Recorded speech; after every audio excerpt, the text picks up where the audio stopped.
Tem uma passagem bíblica que diz que a mágoa, o rancor, o ódio é podridão para os ossos. E de fato é, porque muitas doenças estão ligadas com o nosso emocional.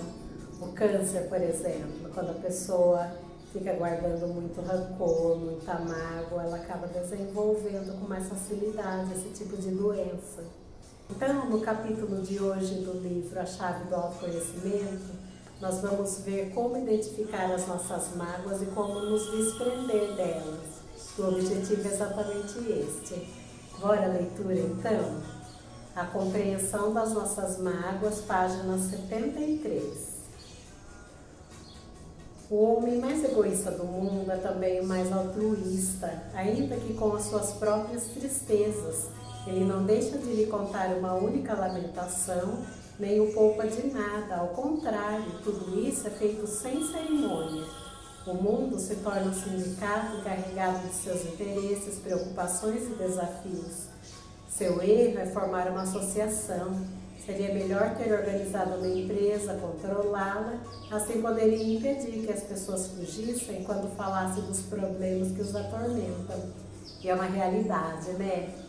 Às vezes tem aquele tipo de pessoa que não pode ver gente quieto que já vem, já encosta para falar dos seus problemas. E geralmente nós corremos desse tipo de pessoa, não é verdade?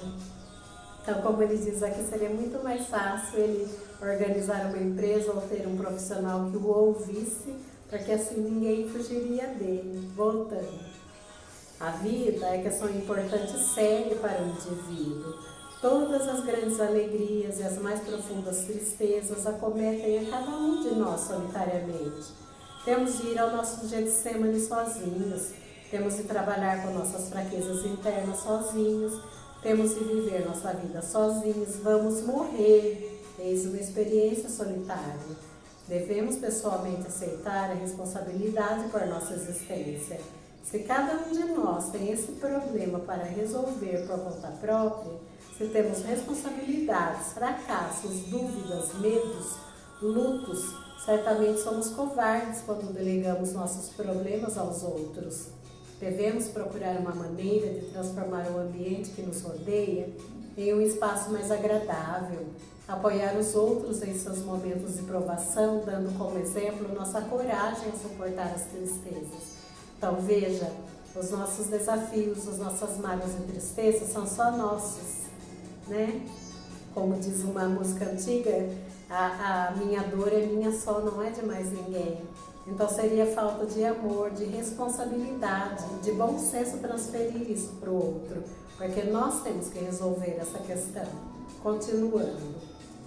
Tentemos nos esquecer das perdas, lembrando-nos somente da sabedoria que nos proporcionaram, pensando menos nos lamentos ao contabilizar as alegrias e privilégios com que fomos agraciados.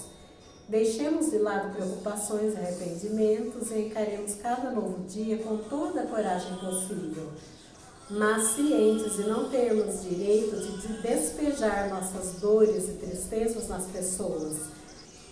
Muitas conversas giram em torno de autobiografia, são monólogos ininterruptos, não conversas verdadeiras.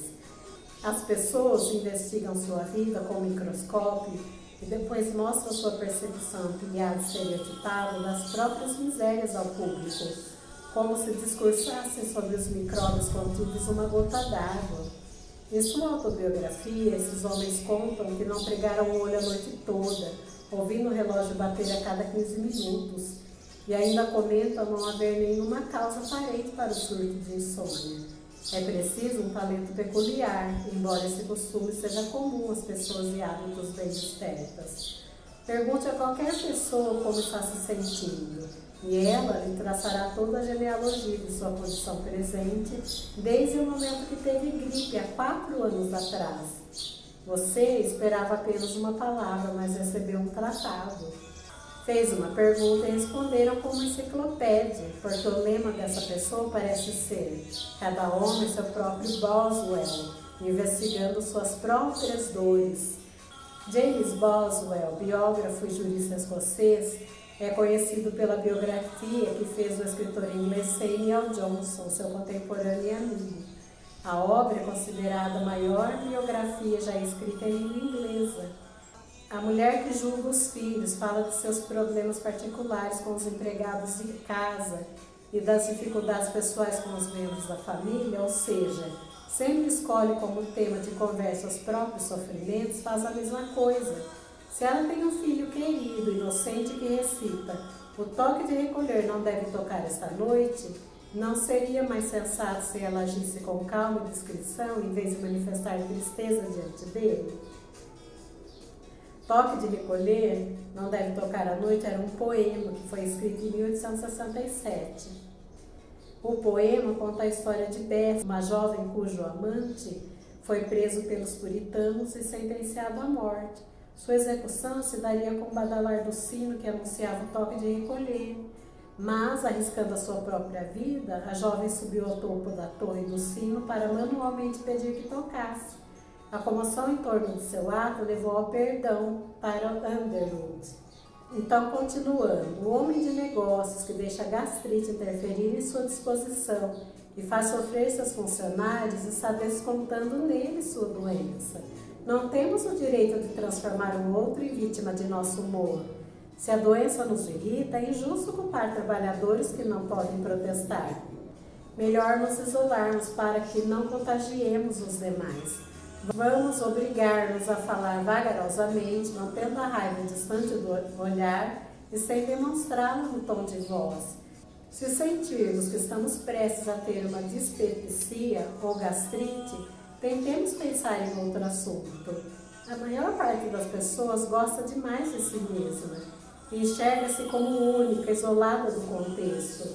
Estuda-se demasiadamente como se estivesse separada do restante da humanidade, em vez de vitalmente conectada aos seus companheiros de jornada. Aos que se rendem à tristeza, enquanto outros dão lugar à extravagância. Existe um orgulho vaidoso embasado na tristeza, bem como na beleza. Muitos têm uma estranha visão da vaidade ao avaliar o passado e ver que poucos sofreram tamanhos desafios e decepções quanto os que os acometeram. Quando a morte chega ao pequeno círculo de entes queridos que formam o nosso mundo, toda a vida se escurece.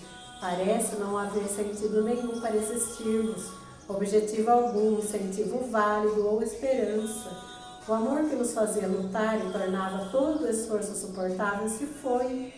Ficamos olhando com olhos vidrados para o futuro, mas já não vemos nenhum porvir.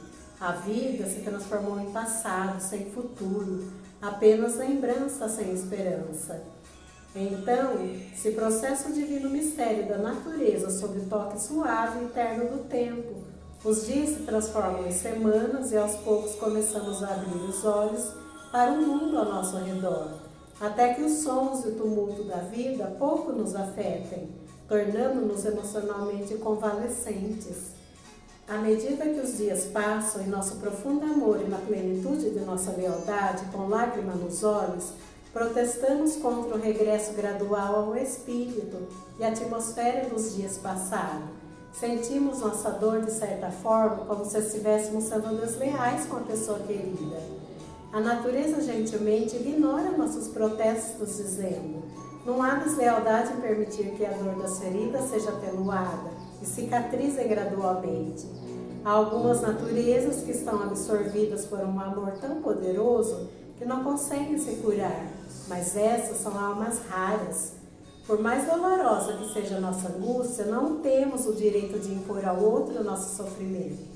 Não podemos lançar tristeza sobre naturezas felizes por causa do peso da nossa farda, usando a veste de luta prescrita pela sociedade, como se o luto real coubesse no uniforme. Não temos direito de sinalizar nossa dor repassando em papel de carta com uma pesada borda preta, tão larga como uma fita de chapéu, desfilando nosso pesar pessoal aos outros que podem estar em momentos mais felizes. Se a vida não nos correu bem, se a sorte nos faltou, ou se o amor enfraqueceu e nos sentimos sozinhos junto às brasas, se a existência se transformou para nós em um vale de desolação, por onde os membros cansados devem arrastar um corpo relutante até o fim de chegar, nem por isso precisamos irradiar a atmosfera sombria aos que nos rodeiam. Não levemos estranhos nas catacumbas de nossa vida, mostrando-lhes os ossos de nosso passado destruído. Não ofereça aos outros nossa xícara de mazelas, mas se vamos beber dela, que o façamos sozinhos, como Sócrates. Quando obrigado a beber cicuta, com grandeza, heroicamente, sem se queixar.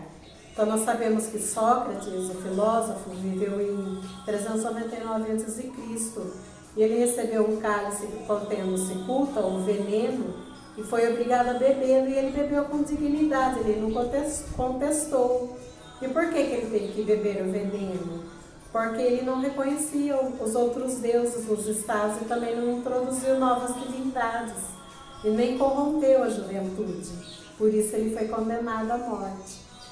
Se sua vida o fez duvidar da existência da honra e da virtude, caso sinta religião é fingimento, espiritualidade é farsa, vida é fracasso, morte é entrada para o nada. Se você absorveu toda a filosofia venenosa dos pessimistas do mundo e cometeu a loucura de acreditar nela, não contamine os outros.